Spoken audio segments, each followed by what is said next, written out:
Hello, space pilot Mr. Cool Guy here, and welcome back. Well, here we go with another transmission. You know, when you are going on a long trip like I am, you can see as the stars out there in space slowly pass by.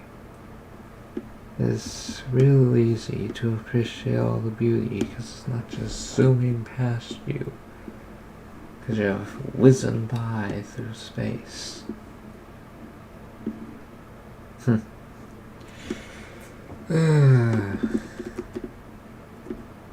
And I said or mentioned in the last transmission that I did not miss home.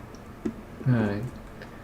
You'd think I'd be homesick when you get home to Earth 3, but I don't mind being away from Earth 3. You know, it's wild and exciting out here. I'll be exploring a whole different world at some point, so how could I miss home? Right? There's nothing at home that I miss.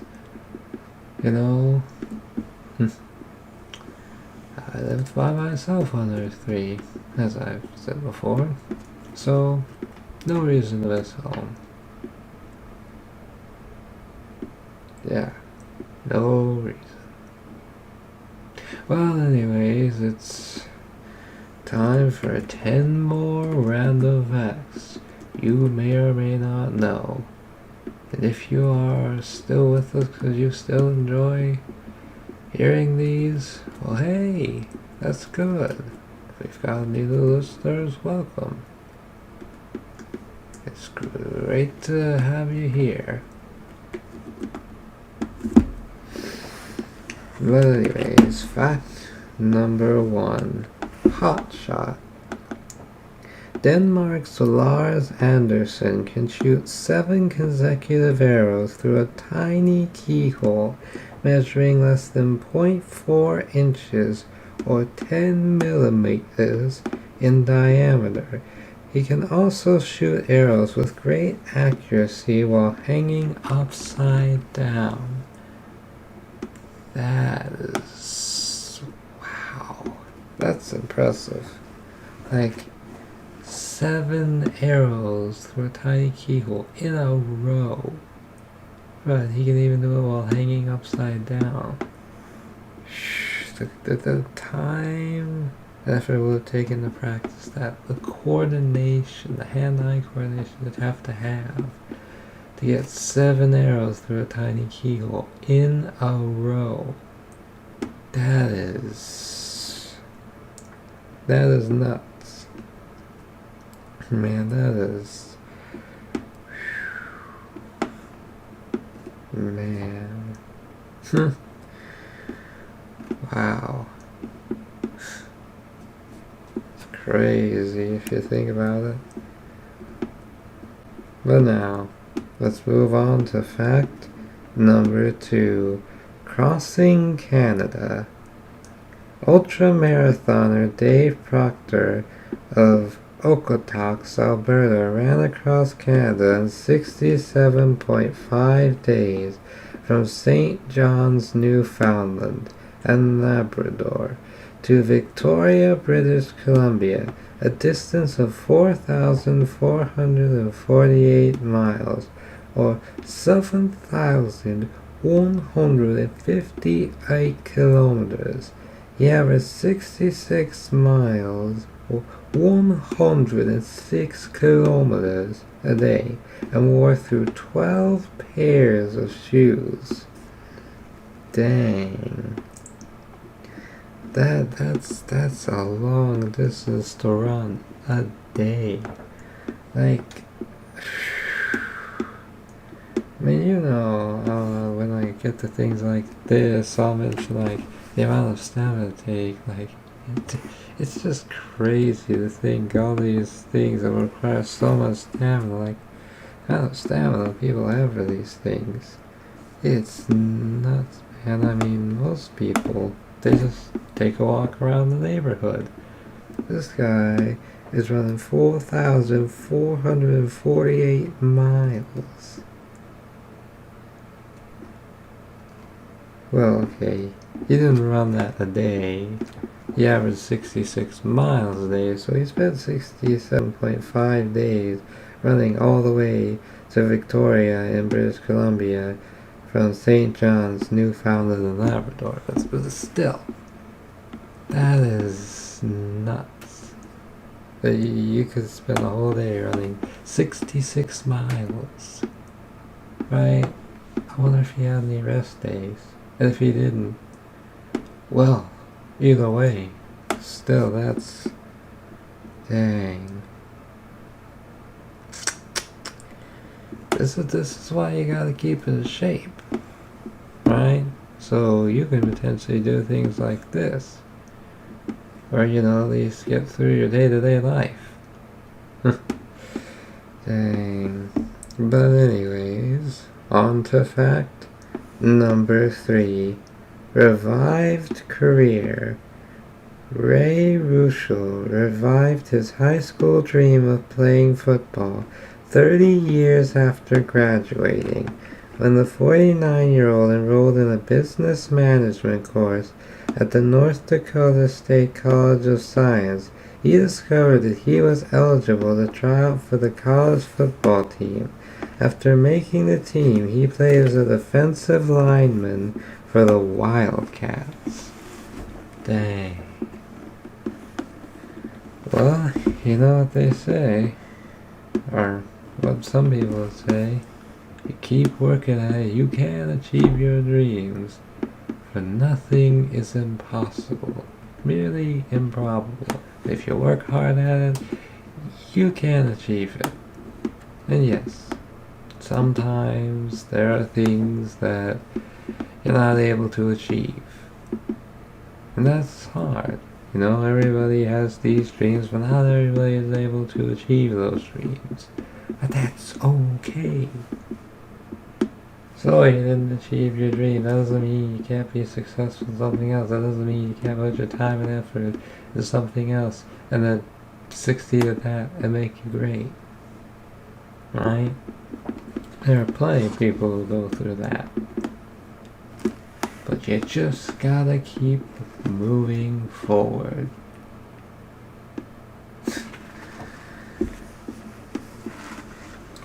There you go. There's my motivational word for today. Keep moving forward. Especially when you're at a green light and you're just sitting there on your phone.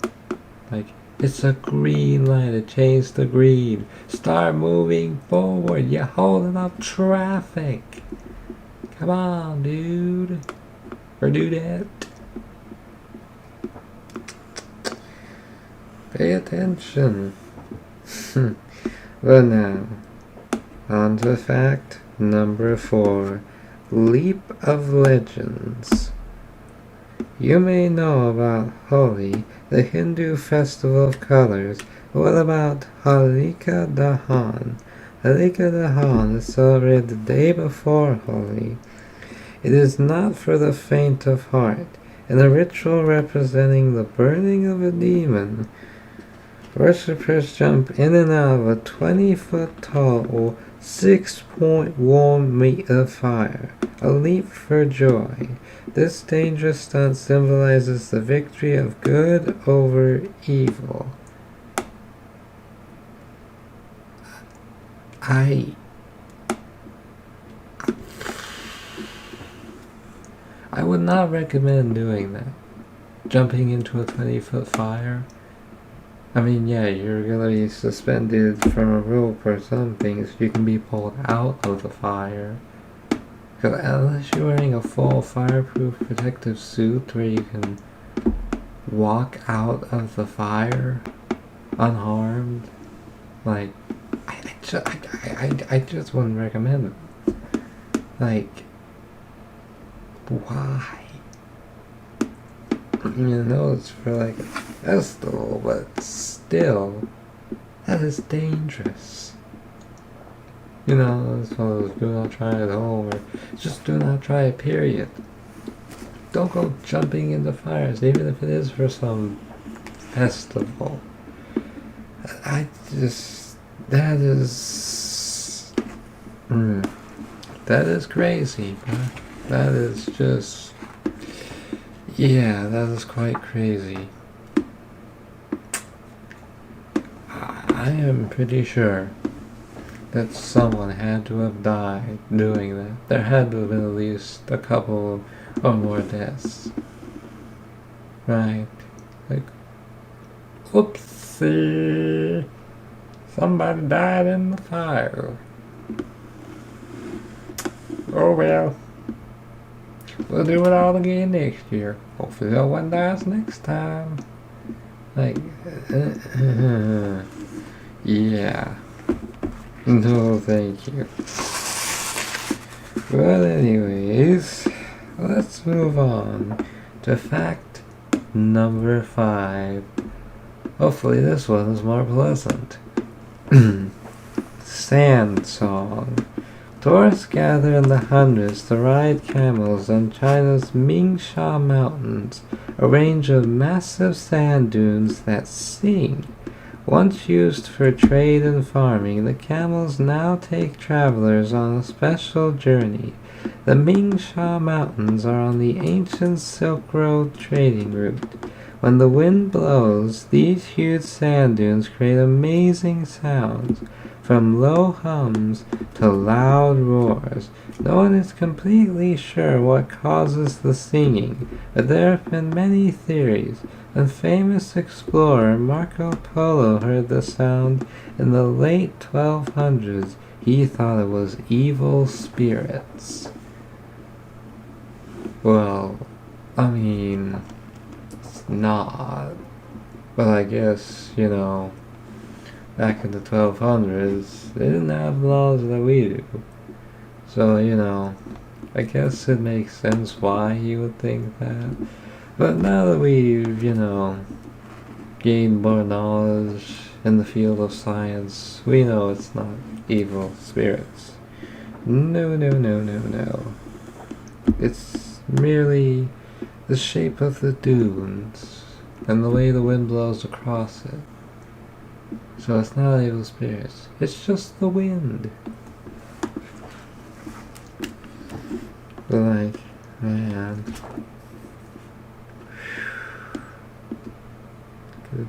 I couldn't imagine what it'd be like to be there and hear it.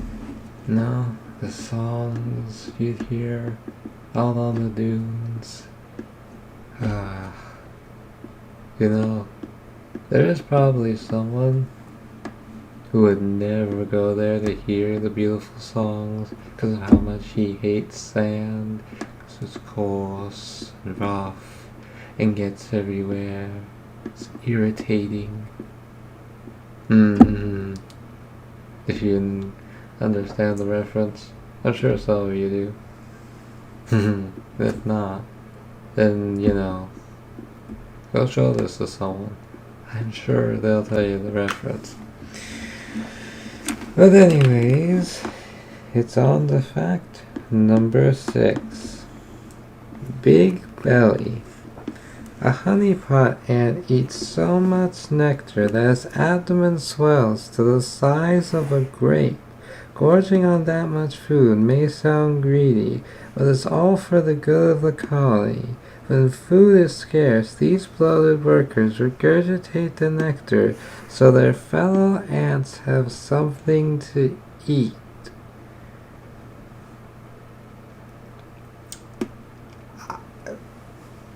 I mean, ooh, that's a real stomach turner. But there are some of you who eat honey, so, and if you don't know what that has to do with anything, Sorry to ruin your appetite or whatever.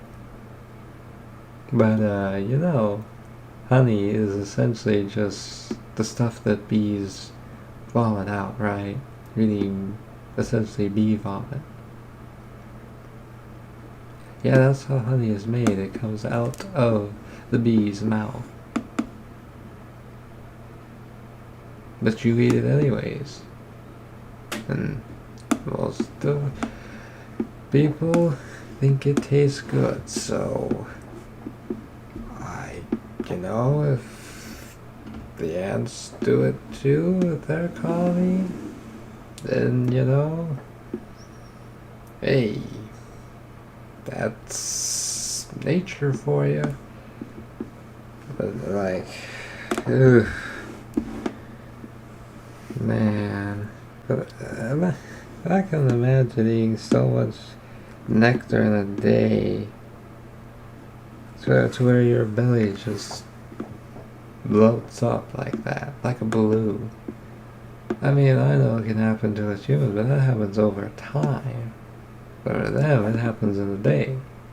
And then they instantly lose all that weight in a day, but still, you can imagine after eating all that nectar, that honey pot, and it's like, ooh, I'm stuffed. Whoa, time to go feed the colony. Oh man. Well, anyways, it's time to move on to fact number 7. Elephant test. When New York's Brooklyn Bridge opened in 1883, people believed it would collapse. To prove its safety, circus owner P.T. Barnum led 21 elephants across the bridge on May 17, 1884. Wow. Okay. I mean, if that didn't prove to anyone that the bridge was safe, who knows what would have. For the fact that 21 elephants went across it, and it did not collapse. And I'm pretty sure it did quell people's worries and fears, about the safety of the bridge. But still, I guess, back then it'd be reasonable to assume that it wasn't necessarily safe. Because, unlike today, where we have cars constantly going over, most bridges, bridges meant for cars, back then, more often than not, bridges weren't made for vehicles. I mean, like carriages and stuff, sure, but it'd be more reasonable to assume back then that it's not likely safe, right? But nowadays, it's, more safe to assume the bridge was well made, right? Yep.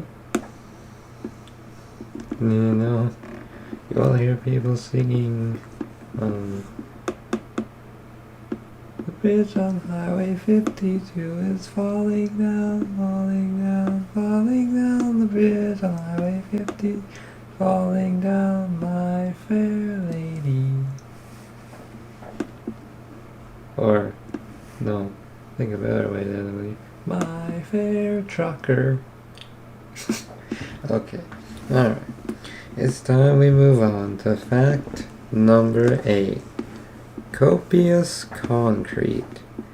There is enough concrete in the Hoover Dam to build a 2-lane highway all the way from San Francisco to New York City, a distance of nearly 3,000 miles, or 4,800 kilometers. The dam contains nearly 116 million cubic feet, or 3.3 million cubic meters of concrete. Dang. That's a lot lot of concrete. But man, like that is wild. That would have taken a long time to build that. Like a long time. Like, could you imagine, man, the amount of time it would have taken? Like, and if you went to court, right, because someone destroyed it, you know, there'd be no way you'd lose that case. Why? Because you'd have concrete evidence to prove the person guilty. But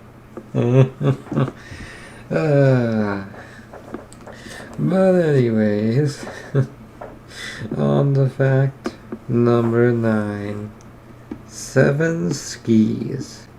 At just 8 years old, Matt Clip from Colorado had already gone skiing on all 7 continents. He skied on the 7th continent with his family on Mount Hoeg in Antarctica in December 2022. Dang. That is wild. At only 8 years old, the little dude had skied on all 7 continents. That is... Yeah, that is impressive, man. Dang.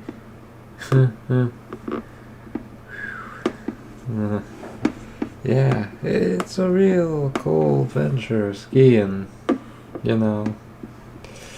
I probably myself would not do it, because I do not like being out in the cold. I mean, if I have to, I will, but nah. I'm fine staying indoors where it's warm. But that's just me. But now, it's time we move on to fact number 10. Sahara no sands. Only a quarter of Africa's vast Sahara Desert is sandy. Most of it is covered in gravel and rock. Ooh, interesting. So the Sahara Desert is mostly gravel and rock. Huh. I mean, the Nevada Desert is technically a bunch of rock, you know. There isn't a whole lot of sand out there. A desert isn't necessarily defined as this vast sand dunes, right? Because, you know, technically Alaska is a desert, and it's all ice. You know, no water. So, yeah, makes sense. But dang, man, that's gotta be a shock. Could you imagine someone went out there and they were like, oh, I'm gonna count every single grain of sand in the entire Sahara Desert. And they get to a point of the desert where it's just rock and gravel. They're like, what? That can't be. It's supposed to be all sand. I said I was going to count every single grain of sand in the entire Sahara Desert. But have I already been through the entire desert? I don't think so. But if there's rock and gravel here, that means the entire desert isn't sand. So does that mean I'm done? Right? They'd be so confused. I mean, I suppose at that point, you're like, okay, now I'll just count every single rock and every single grain of gravel in this remaining part of the Sahara Desert. Why? Beats me. I don't know. I think I was bored or something. Oh well. Time to start counting. Right? Man, the things certain people do to cure their boredom. Like counting every grain of sand in the Sahara Desert. You know, there was probably one person who at least thought about doing it and then changed their minds. Because there's no way anybody actually attempted that, right? Right? Hopefully not. Because, you know, it can get hot up there in the Sahara Desert. So I would not recommend doing that. But, you know, there we go. There was 10 facts you may or may not know. Was there any you knew? If so, let me know down in the comments below which ones you knew. Now I like hearing from you. You know, if you enjoyed it, make sure you give it a like. So I know you keep wanting to see more. You know, and if you do want to see more, then subscribe so you don't miss out on any more of these facts. And make sure to recommend to others so they can also hear about these wild, weird, interesting, and crazy facts. You know? And so we can grow this channel together. And well, you know, I'm a space pilot, Mr. Cool Guy, and as I always say, to infinity and more facts.